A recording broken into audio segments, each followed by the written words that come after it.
Welcome back to the 2-Pointers Podcast. I'm Trevor Everett. Before we jump into today's episode, talking to Tyler Metcalf about the Minnesota Timberwolves.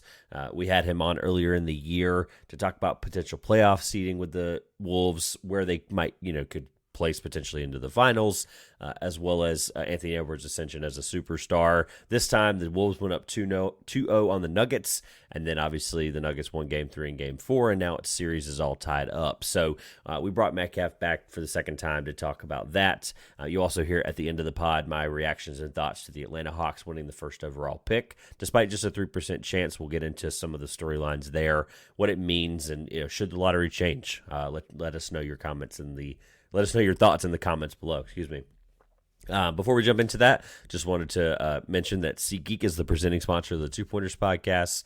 $20 off your first purchase if you use code 2-Pointers, TWOPOINTERS. If you're wondering, hey, how could SeatGeek really be beneficial to me? If you're going to any concerts, sporting events, any really event with a ticket this summer, baseball, concert, whatever it might be, you're able to get a deal score out of 1 to 10, letting you know what the best possible deal is, so you know you're not overpaying, as well as at most venues in the United States, you're able to see a seat, see the view from your seat. So really great promotion there from SeatGeek. $20 off your first purchase. Code 2-Pointers, link in the top of the description or in the SeatGeek app using that code. That also does help support the show. So thank you very much to SeatGeek for sponsoring. Thank you guys for continuing to use the code.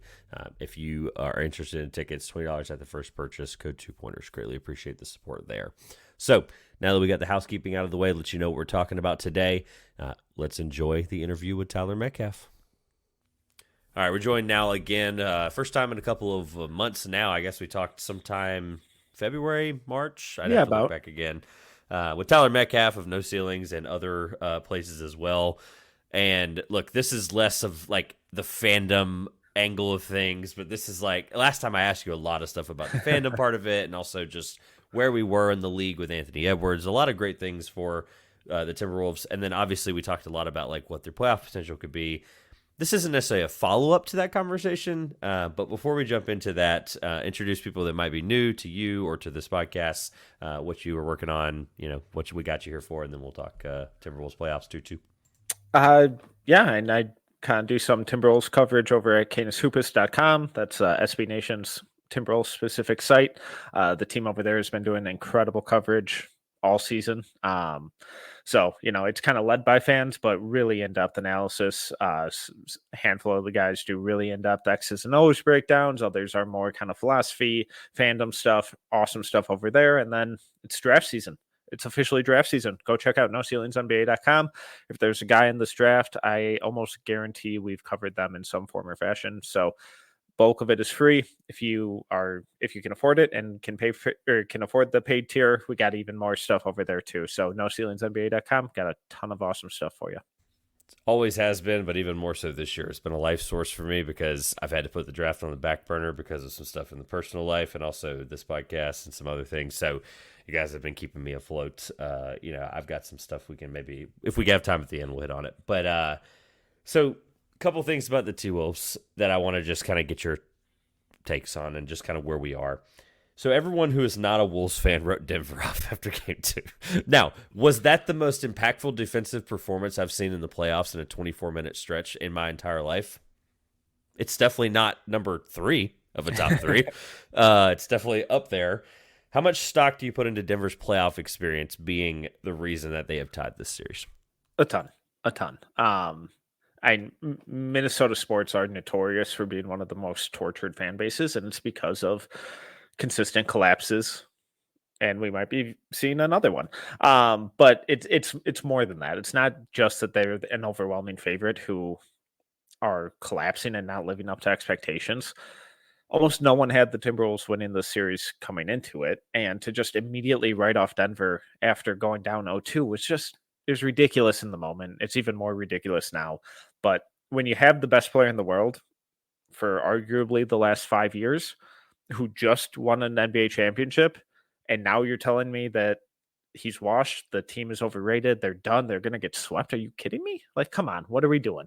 So they've been here before. Jokic is an absolute skeleton key who can unlock anything. Whatever defense you throw at him, he's going to eventually figure it out, especially over a 7-game series. And then you have guys like Jamal Murray, who's starting to get a little healthier. That huge time, those like 3-4 days off between games 2 and 3 did wonders for his calf. Aaron Gordon is making every shot possible right now, but also, they're putting the ball in his hands more, and he's kind of reverting a little more towards Orlando Aaron Gordon. So they have a ton of experience. They've been through this before. They won it all last year. So I think their maturity and just their all-around versatility and consistency from their role players is paying huge dividends right now. We didn't plan this in any way, shape, or fashion. I want people to understand that when they listen to this. But there was a nugget in there that I want to talk about. That was not completely pun unintended, by the way. Holy crap. Best player in the last 5 years on the other side. Like, I was going to talk about, like, I don't want to sit here and force this, like, okay, the Nuggets are who they are because of Jokic. But, like, all things considered, that's a really big thing to say. It is. But he's going to come up in all-time talks now, and, like, obviously the one championship does that. 4 MVP, or 3, could have been 4 MVPs, probably should have been somewhere in there. That's going to come up, right? But describe the fear, like, because that's something that, like, I have a pyramid here. Every couple of years I'll update it. This offseason is supposed to be the next update. When you think of guys like you fear, right? Kevin Durant at the peak of his powers, no matter where he was, Golden State and Thunder aside, like, we'll put those by themselves. You feared him, right? LeBron, Michael Jordan, we all get it, right? Describe the fear that Jokic strikes watching him dominate a playoff game when you're going against him. Because as a Lakers fan, I understand what you're about to say for the next however many minutes. It's tricky because I just expect it. So, whereas, like, when Jamal Murray starts getting hot, or Michael Porter Jr. starts getting hot, or Aaron Gordon knocks down his third turnaround fadeaway mid-range in a row, then it's like, oh God, like, oh no, it's starting. The avalanche is coming. But when Jokic just knocks down floater after floater after floater and racks up 5 assists in the blink of an eye, it's like, oh, okay, yeah, he's doing Nikola Jokic things. That's to be expected. And I don't know, like, yeah, obviously I'm terrified of him because he's the best player in the world yet again for the third, fourth, fifth year running. But at the same time, it's like, yeah, I expect him to live up to the moment, to elevate the games of everyone around him and make the entire team better. The reason he's the MVP is because without him, they're a play-in team, maybe? That might be doing a little disservice, but 5, 6, I'd be surprised if they had home court.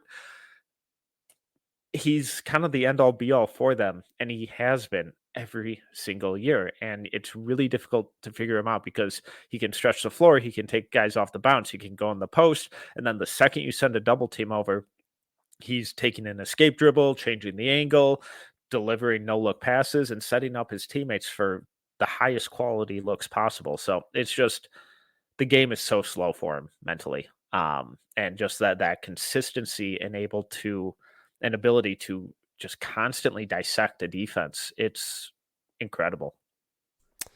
Yeah, I got a chance to see it. If people want to hear it, they can. They can go back to, I think it was maybe 2 years ago now. I went to a Hornets game on my birthday 2 years ago, and Denver was in town, and I was like, I just have to see it finally. Like, because this was like, this is pre-championship, right? So I'm like, all right, like, I just got to see what it is. And there's a moment, and I won't describe it now, but I'll just explain it briefly.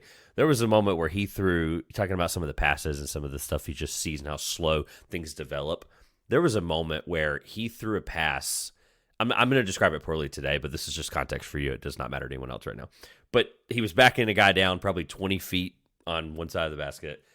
And it's like he throws it over his opposite shoulder with his left hand. Like, it was one of those things I've never seen someone do in my entire life. And by the way, it made it 25 feet to the other corner for a wide open three. I've just, like, there's just things like that where I talk about fear, where, like, Magic Johnson was feared because he was passing like no one had ever passed before. It's that kind of level of stuff, which is where I'm like, oh my God, I don't know what to think sometimes.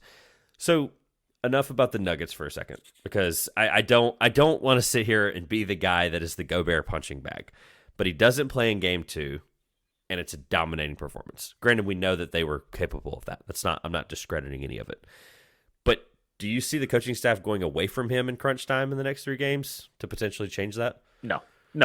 They haven't all year. They haven't for the past 2 years. I don't think he's the issue. When we look at that game 2, they were allowed to play with a level of physicality that no other team has been allowed to play with all season. So yeah, you're right. Sure. I think if Gobert's out there, I think the defensive performance is just even more impressive. It's just an easy kind of headline thing to go after because it was, people are describing it as the best defensive performance ever. That feels extraordinarily hyperbolic, especially when you go back to those 04 Pistons teams and look what they did to those Lakers and took Shaq and Kobe kind of out of that series. I tend to lean towards that team, but I think the biggest difference or the difference between that game 1 and 2 and this 3 and 4 is the whistle. I'm not saying it's a bad whistle or the league is rigged or anything like that, but it's been a tighter whistle, and they haven't been allowed to get away with the physicality that they did in game 2. That was an inordinate amount of contact, amount of energy, and it was just a different style that Denver wasn't used to seeing from the Timberwolves. Getting picked up full court every single possession. Jamal Murray on that calf. He's had time to rest it. They've changed up how they've gotten into their offense. They've had other guys bring up the ball, get into their offense a little quicker. I don't think Rudy Gobert's the problem by any means. All right, I'll flip the question. This is totally unprepared, but I've watched Karl-Anthony Towns enough, right? A 2015 draft class, right? We've learned a lot about this guy. Whether he is the best big man shooter of all time is probably another conversation for another day, probably for its own podcast, if we're being honest. But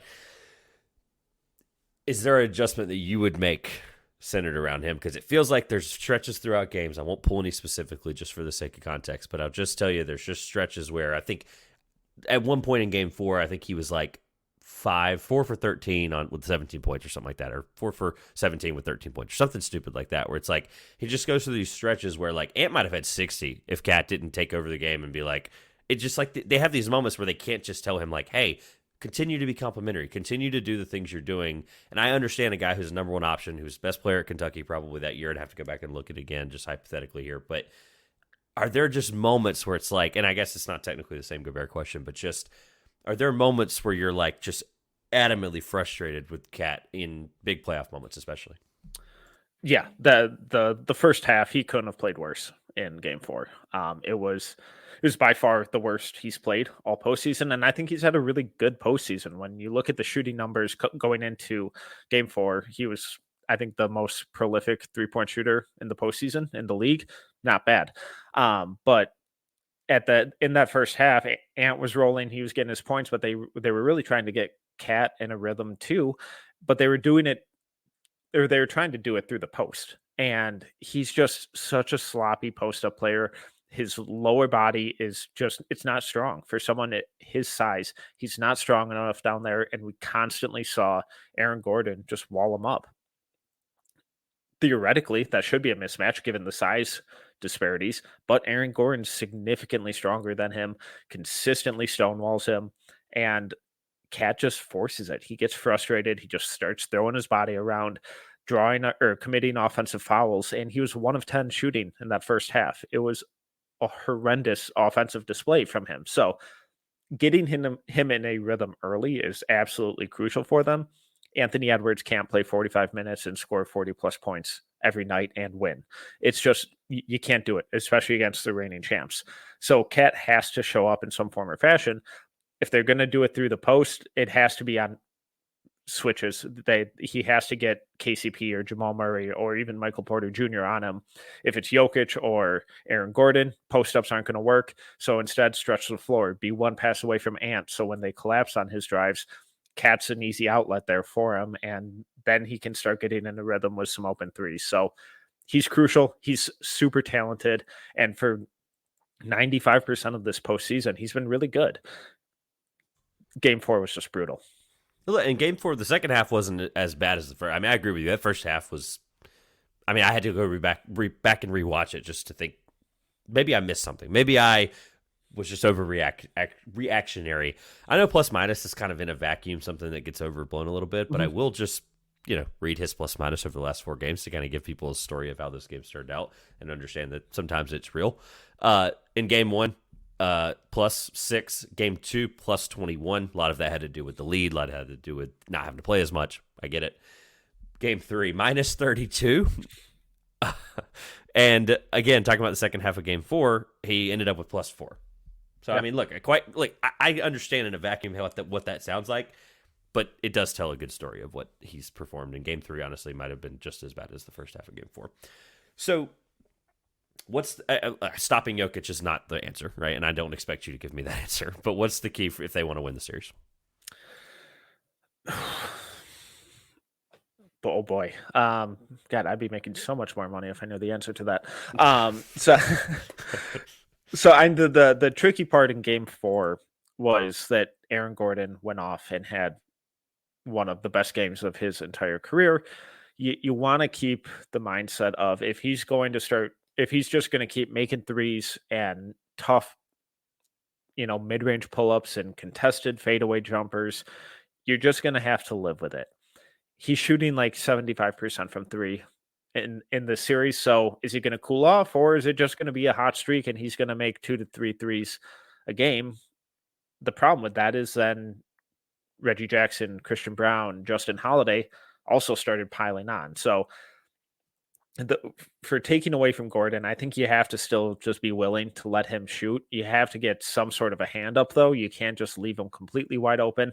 It's the stuff around the rim where Gobert goes to double Jokic, and then Gordon slips in behind for an easy dunk. They did a lot better job of that, defending that in games 1 and 2. In games 3 and 4, they got really inconsistent and sloppy with Gobert roaming off ball. He got a little too aggressive. It seemed like once Jokic started kind of piling in the points, they almost started panicking and going to that double too early, or when Jokic had a clear view of them instead of waiting for him to turn his head and then come from the other direction. Because if he sees you coming, you're dead. Possession's over. He's going to exploit it. So just being more consistent defensively with those doubles, with those rotations, not allowing Aaron Gordon to get in a rhythm by getting either wide open corner threes or easy dunks.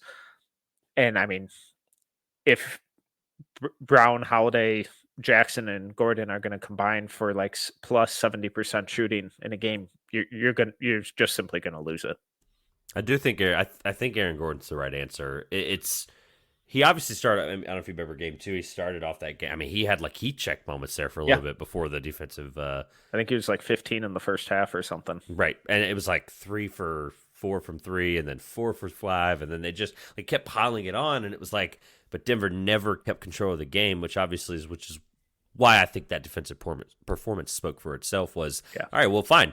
Let Aaron Gordon have 40. Like, he's just not going to get there. We don't expect that from him. If he does, then fair play, tip the hat. But yeah, look, we know what he's capable of, and I think I'm interested how they're going to guard Jamal Murray again. Like, I know that you mentioned the whistle earlier, and I agree with you. I think that's something that changed completely. I think it changed in the Pacers series too, even with the Knicks injuries. I think some of that adjusted there and helped Indiana, because Indiana's not a great defensive team. So for them to be able to be that dominant in game 4, I know it was a lot from deep, but for them to just play the way they wanted to play because the Knicks weren't getting any whistles, I mean, that's just what happens when you play a road game in Indy. It is what it is. Who would you rather see in round 3 if the Timberwolves advance? Who would you rather see, the Mavs or the Thunder, and why? The Mavs, because they're more banged up, and I think is it that simple though? Is the bang? But it kind of is. You're like, hey, Luka or I'm not discrediting SGA in any way, but you're asking a 23-and-a-half-year-old team to I don't know, man. Anyway, sorry, I cut you off, but I do think whoever wins this Denver Minnesota series is going to go to the finals, but Minnesota has a lot better track record of giving Dallas some really, really tough issues with their length, their athleticism on the perimeter, and then just given Dallas's centers, they're not floor spacers at all. You take Maxi Kleber out of the lineup. He's unfortunately injured. That sucks. but from just a matchup standpoint, it simplifies things. So I just think they become a little easier to defend, and that's with knowing full knowledge that Kyrie and Luka can single-handedly take over an entire series. So I lean slightly towards Dallas. All right, that's all the NBA playoff questions that I had at least written down. So I guess I'll give you, before I ask you a draft question, because I think it'd be fun to just extra few minutes we have here. Anything else about the playoffs that has just been itching, burning, that you just haven't had a chance to bring up, maybe because of a podcast or because of just, I don't know, maybe not the right place for it? Oh boy. The Eastern Conference is a bummer. There have been some fun games, but whew, that's tough. I think we might need a little conference realignment, but who knows? We'll see when we get Vegas and Seattle, if that's the two teams that if 100% people have been talking about it, they're going to go for $8.5 billion combined. Like you might be affected by that. I mean, Minnesota might be an Eastern Conference. Probably going to be Minnesota or Memphis would be my guess. Regionally, both make the most sense. I think they'd have New Orleans is another one that makes sense. They're really close. I mean, they're like a hour and 15-minute flight to Miami or something stupid like that. Yeah, or hour and 2, something to Orlando. So it's like they could. There's a lot of interesting things that have to happen because they're going to have to pull two teams in and then figure out the other realignment. So no, look, at the end of the day, the East, man, like it's just. If OG Anunoby didn't get hurt, that sucks. Honestly, like I do think Knicks Celtics is like 6 at least, and could be fun, yeah. But I mean, this is the. I'll give a guy who comes on this podcast a ton, big Thunder fan, is Grayson Hill. He texted me the other day. Boston is the lowest floor 60 win team ever, and I went through and looked at a lot of them. There was like 70 teams that have won 60 games, which is kind of nuts to think about. And I'm like, he might be right. Because there was some moments where I'm like, we know what they did last year against Philadelphia, right? That was obviously, this isn't the same exact iteration of a team, but this core group has done it before. And I'm not sure, even though they're playing a team that I feel like they're capable of beating handedly. Sorry, Cavs fans. But they should not, like Mitchell should be the only guy scoring what he's scoring. And Garland shouldn't be having these kind of games. Mobley's defensive impact alone has been incredible to watch. I know Porzingis' injury has been really interesting, but I said after game 2 when Minnesota did what they did, I said that I'm not sure there's a team that can beat Minnesota if they beat Denver. And I still kind of believe that. So, I don't know. That doesn't sum up everything in the East, but just I think what I've seen from Boston gives me enough light of hope. And if you're playing Boston in the finals, if you play like you did in game 2, obviously whistle dependent a little bit, I don't see why you can't beat Boston in the finals. Yeah, it's just weird how they just kind of don't kill their roll over. Roll over. They should be 4 games now. They're in the finals. They should be sweeping every round, given how talented and kind of deep they are. So I don't know. It's just weird. It's a very, very weird team, which isn't something we should be saying about them, given their historic record, their historic net rating, their historic point differential, their historic domination in the conference. And yet just questions after questions after questions keep arising. Maybe it's just because we're bored. I feel like they're still kind of inevitable to come out of the Eastern Conference, and we're just desperate for some talking points or some drama or, some competitiveness and uncertainty, which, all those things we love in the playoffs. And I just don't really think it's there. I don't have the odds in front of me. We're definitely bored because like right before the playoffs started, Denver, Boston to make the finals on FanDuel, like to play each other, no result involved, was like plus 410. I was like, there's no way you're paying me to do that. Like there's just no way because the West is such a crapshoot. So yeah. All right. However you want to answer this is totally up to you. Who is somebody right now that maybe isn't talked about enough in the draft space for 2024 that either your personal board eventually will look like it or maybe the national board, however you want to look at this question. I'm trying to figure out the best way to word it. Who's somebody that we're going to look up in a month? Because it always happens. There's going to be somebody who has a hell of a combine. Who's somebody we're all going to look up in a month when they're drafted 19th or 8th? And we're like, wow, Who's somebody that, not necessarily from a mock standpoint, but from just their performance recently, something like that. Who's somebody that we're all going to look up? And it's not, don't say Tristan da Silva, whatever you do. I was going to say I thought about it right before. I was like, let me finish and then leave if he goes like 10-ish, don't be surprised. I'll leave it at that. I'll come up with a new name. I'll get a little more creative.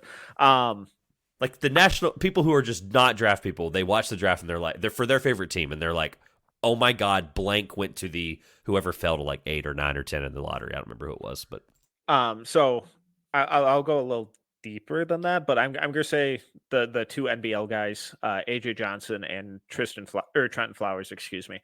I would assume I'm getting the feeling that both of them are going to go first round pretty easily. AJ Johnson's measurements came in a little shorter than ideal today, unfortunately, but still about 6'6" in shoes. Both of them are freak athletes, really raw, and you're going to look at their NBL numbers and they suck. The NBL numbers are terrible. Ignore the numbers because they got a really raw deal over there with the Rising Stars program, and they just didn't get any consistency, any minutes whatsoever. Trent Flowers sent the NBL scoring record for a single quarter. The next game, he played 2 minutes. So that's the kind of stuff that they had to deal with. So these guys are raw. They have fans.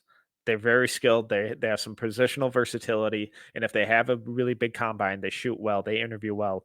I would expect their names to be kind of called a little sooner than a lot of the mock drafts are showing.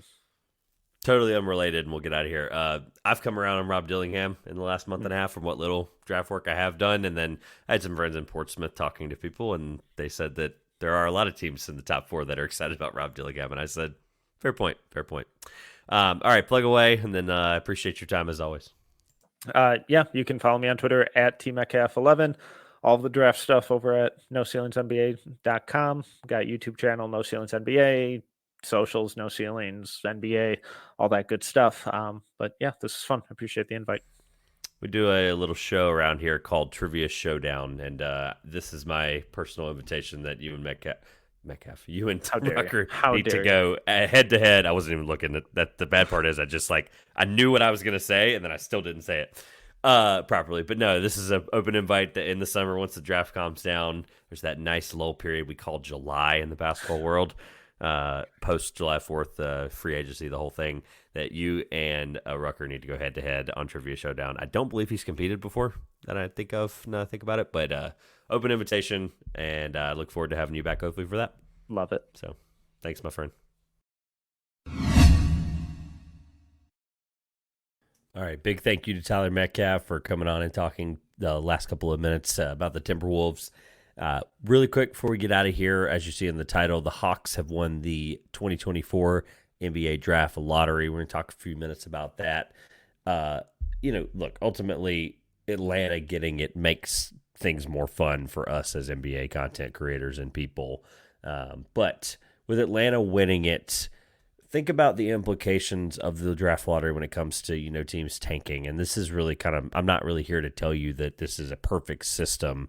But before we jump into that, here's the results of the 2024 NBA Draft Lottery. Atlanta was 1, Washington 2, Houston 3, San Antonio 4, Detroit, Charlotte, Portland 5, 6, and 7.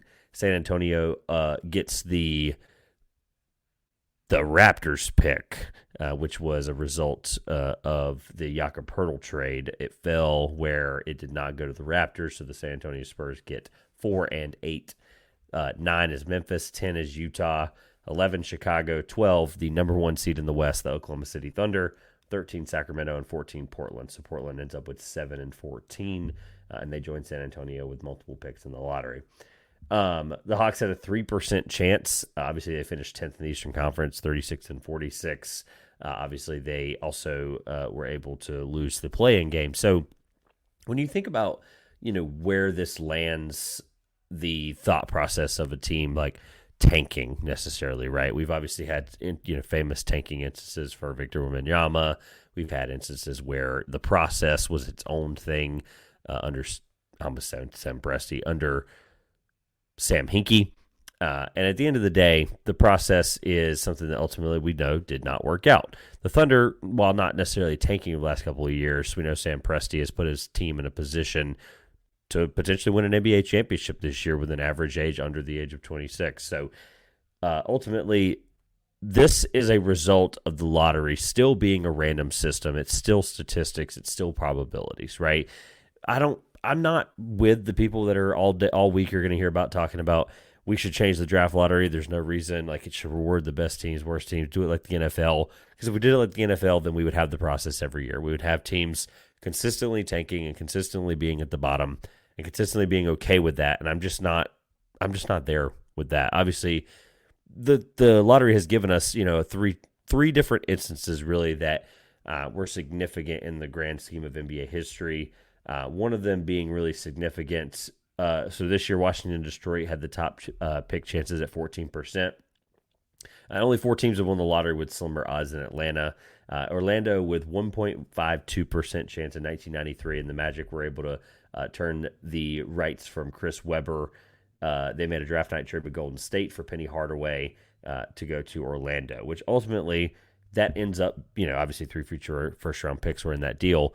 That 1.52% chance of it going to Golden State changed the landscape of NBA history. Chris Webber ultimately ends up being a Warrior. Penny Hardaway ultimately ends up pairing up with Shaq, which we know, of course, did not win an NBA title, but the fortunes of 2 franchises were completely changed that night. Obviously, we don't know how it would play out if Penny would have stayed in Golden State. If Chris had been over there, do they, obviously the year before they got Shaq, so would they have wanted to take Chris Webber? Yeah, it would have been a whole ordeal, right? It obviously was a whole ordeal. Chris Webber wasn't going to be a Orlando Magic. Look, San Antonio last year got Victor Wembanyama. We know that. Really, the other one that I bring up that I think is important for the context of NBA history, we don't know how it would change this guy's career if it went differently and where. But the Bulls had a 1.7% chance to win the number 1 overall pick, and they drafted Derrick Rose when they won that lottery. The hometown kid from Chicago. The story was perfect, right? It gives us important context to things that happened in NBA history. Derrick Rose obviously went on to be one of the youngest MVP in NBA history, as well as obviously had a tumultuous injury history in the NBA while being a valuable role player later in his career. It really stinks that he didn't get an NBA championship. Hopefully, maybe he signs last couple of years with the team here. If he hasn't already officially said he's retiring, I haven't heard that, but. Look, these ultimately, I'm just giving you these examples and these results that are important for contextualizing NBA history because they're going to give us important moments. They're going to give us things that are very exciting. And at the end of the day, what we've seen, there hasn't been enough instance where teams continuously you're going to see teams get these results, right? People are arguing that this is the X amount of times it's happened in the last X amount of years. And it's like, right, teams are going to jump. It's ultimately probability, right? You're still rewarded the highest possible odds and chances if you're a top 4 team, right? They ultimately still have it.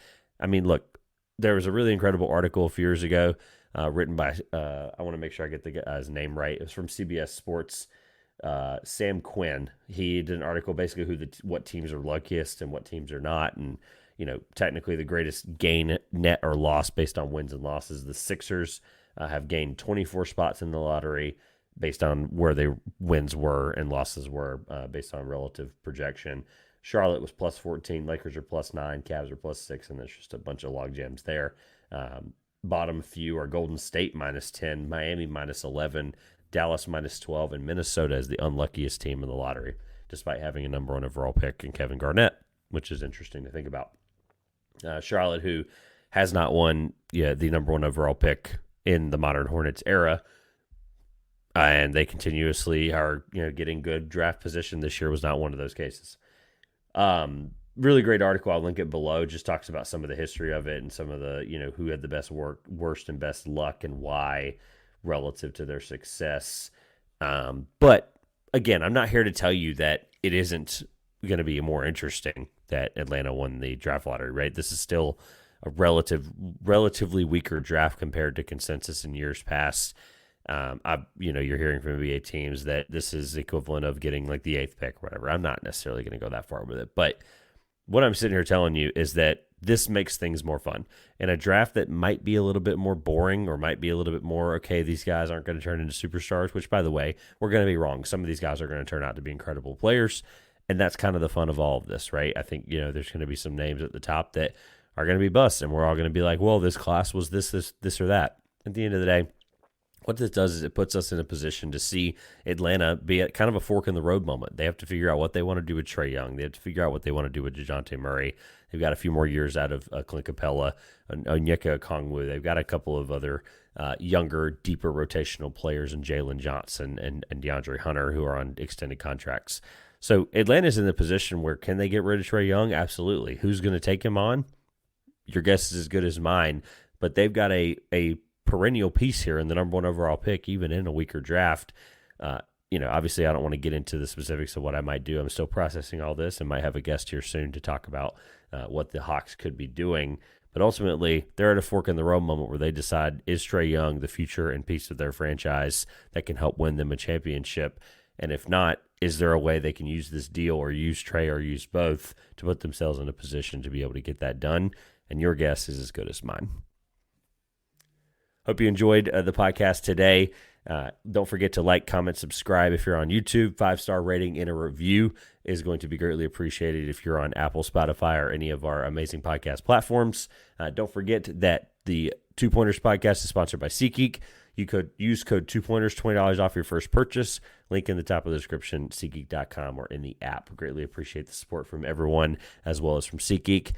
Don't forget, again, like, comment, subscribe, 5-star rating and reviews greatly appreciated. Let me know your comments and your thoughts on the Hawks winning the lottery or the Timberwolves and Nuggets. You'll hear this a day early. This will go out on Tuesday morning, Tuesday the 14th of May, which will be really cool. So you'll have an extra day there. May get a pod on Friday as well. Just depends on how the NBA playoffs shift around in there. But got some really cool content coming soon. Like I said, Trivia Showdown is going to be back here in a couple of weeks. So, with that being said, this has been the 2 Pointers podcast. I'm Trevor Everett, and we will see you soon.